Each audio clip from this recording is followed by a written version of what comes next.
ও শুনোর নিবেদনে আপনারা শুনতে চলেছেন দেশ বিদেশের হাড় হিম করা কয়েকটি অলৌকিক এবং অতি প্রাকৃত গল্পের সম্ভার। আজকের গল্প অ্যামব্রোস বিয়ার্স রচিত ওয়ান সামার নাইট অবলম্বনে একটি বর্ষার রাত, প্রযোজনায় অরেঞ্জ পাবলিশার্স।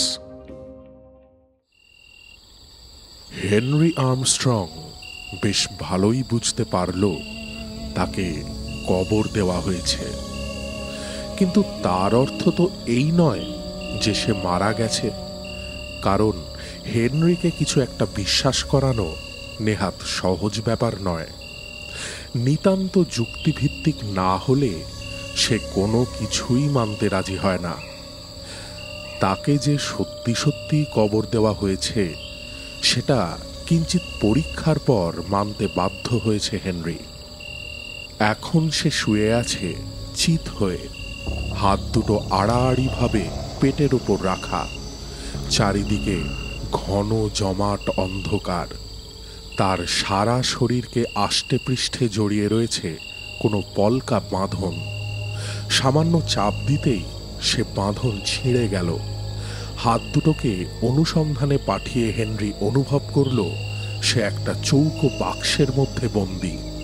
মাথা থেকে ইঞ্চি কয়েক ওপরেই হাতে ঠেকল শক্ত কাঠের দেওয়াল। অতএব এত সব পরীক্ষার পর এই সিদ্ধান্তেই সে এসেছে হেনরি আর্মস্ট্রং নামক জনৈক ব্যক্তি জীবিত অবস্থায় একটি কফিনের মধ্যে শুয়ে আছে। না, হেনরি যে এখনো মরেনি সে বিষয়ে তার কোনো সন্দেহ নেই।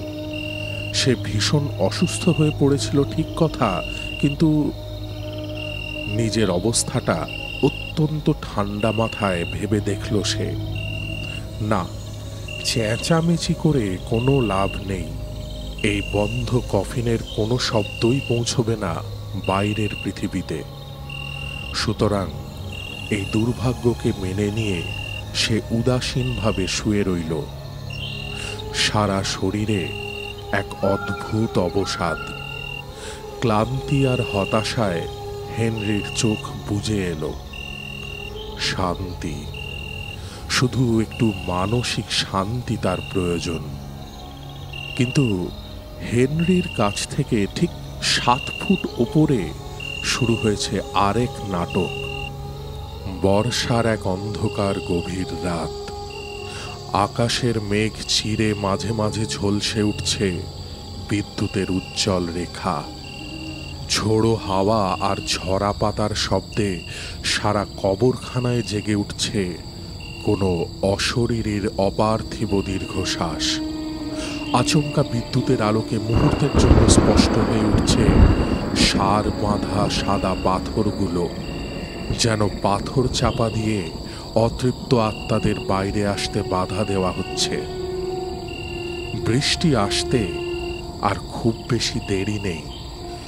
ঝোড়ো হাওয়ার ঠান্ডা পরশে বুঝি তারই ইঙ্গিত। সাধারণ কোনো মানুষ স্বেচ্ছায় এ দৃশ্যের সাক্ষী থাকতে চাইবে না। এই কবরের রাজ্যে পা রাখতে তাদের বুকে জাগবে আতঙ্কের ঢেউ। হয়তো সেই কারণেই বেশ নিশ্চিন্ত মনে 3টি ছায়ামূর্তি ঝুঁকে পড়েছে হেনরি আর্মস্ট্রংয়ের কবরের উপরে। এক মনে খুঁড়ে চলেছে কবরের নরম মাটি। 3 জনের 2 জন কাছাকাছি কোনো মেডিকেল কলেজের অল্প বয়সী ছাত্র, আর 3য় জন এক বিশাল চেহারার নিগ্রো। তার নাম জেস। বহু বছর ধরে জেস এই কবরখানায় কাজ করছে। আজ পর্যন্ত কোনো কাজেই সে অরাজি হয়নি। তাছাড়া এই কবরখানার প্রতিটি আত্মার সাথে তার বন্ধুত্ব আছে বলে সে গর্ব করত। কিন্তু তার বর্তমান কার্যকলাপে আর্থিক অসাচ্ছল্যের এক স্পষ্ট ইঙ্গিত রয়েছে। এই কবরখানায় মৃত বাসিন্দাদের সংখ্যা খুব বেশি নয়। সুতরাং জেসের আয় স্বাভাবিকভাবেই প্রয়োজনের তুলনায় অনেক কম। কবরখানার দেওয়ালের বাইরে বড় রাস্তা থেকে বেশ খানিকটা দূরে দাঁড়িয়েছিল একটা ছোট্ট ঘোড়ায় টানা গাড়ি, বোধহয় ওদেরই অপেক্ষায়। মাটি খুঁড়তে ওদের তেমন অসুবিধে হচ্ছে না, কারণ হেনরিকে কবর দেওয়া হয়েছে আজই, মাত্র ঘন্টা 5 আগে। আলগা মাটি খুঁড়ে খুঁড়ে ওরা পৌঁছে গেল কফিনের কাছে। 7 ফুট নিচ থেকে কফিনটা উপরে তুলে নিয়ে এলো। অন্ধকারে কিছুটা অনুমানেই ওদের কাজ সারতে হচ্ছে। কফিনটা তোলা হয়ে গেলে জেস হাতুড়ি আর ছেনি নিয়ে সশব্দে আঘাত করল কফিনের ঢাকনার ওপর। কিছুক্ষণের মধ্যেই খুলে গেল কফিনের ঢাকনা। ওটা পাশে সরিয়ে ফেলতেই দেখা গেল কালো প্যান্ট সাদা জামা পরা হেনরি আর্মস্ট্রংয়ের শুয়ে থাকা দেহ। সেই মুহূর্তেই আকাশের বুক চিরে ঝলসে উঠল বিদ্যুৎ। ঝোড়ো হাওয়ায় পলকে যেন আগুন লেগে গেল। নিস্তব্ধ পৃথিবীটা হঠাৎই যেন কেঁপে উঠল ঝরা পাতার ফিস ফিস শব্দে, এবং আচ্ছন্ন অবস্থাতেই কফিনের ভেতরে উঠে বসল হেনরি আর্মস্ট্রংয়ের দেহটা। এক বিকট আর্তচিৎকার করে ওদের দুজন অন্ধ উন্মাদের মতো ছুটে পালাতে শুরু করল। তাদের কর্কশ আর্তনাদ প্রতিধ্বনিত হয়ে ফিরতে লাগলো কবর থেকে কবর। কিন্তু তৃতীয় জন রইল স্থির, অবিচল, কারণ জেস অন্য ধাতুতে গড়া। ভোরের আবঝা আলো ফুটে উঠেছে পূব আকাশে। ছাত্র দুজন বিবর্ণ আতঙ্ক বিকৃত মুখে ফিরে চলেছে মেডিকেল কলেজের দিকে। গত রাত্রের মৃত্যু শীতল অভিজ্ঞতা ওদের রক্তে এখনো শিহরণ তুলছে। স্লথ পায়ে ওরা এসে থামল মেডিকেল কলেজের সামনে।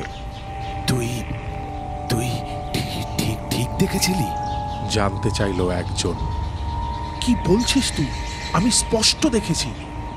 কিন্তু কিন্তু এখন কি করবি? ওরা পায়ে পায়ে এগিয়ে গেল বাড়িটার পিছন দিকে।